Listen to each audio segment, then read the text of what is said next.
Ferrari just brought back the most iconic name in supercar history, and what they built to carry that name forward is unlike anything Maranello has ever made. Testarossa. Say that word to anyone who grew up in the 1980s and watched their face change. It was a poster. It was a dream.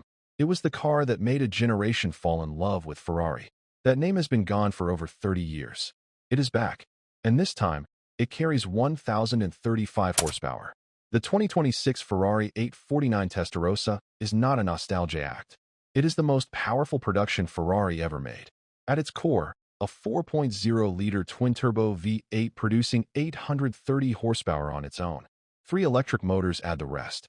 2 on the front axle, 1 at the rear, derived directly from Ferrari's Formula One technology.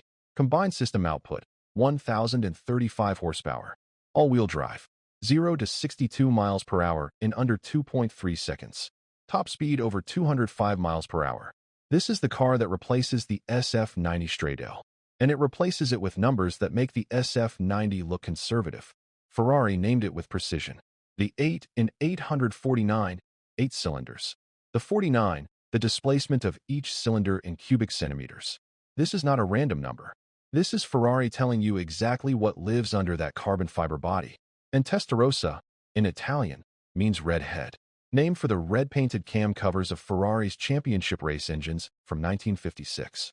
This car carries 70 years of racing history in its name, and over 1,000 horsepower in its engine bay, starting at approximately $540,000 in the US, before options, before tariffs, before the waiting list that already stretches beyond 2027.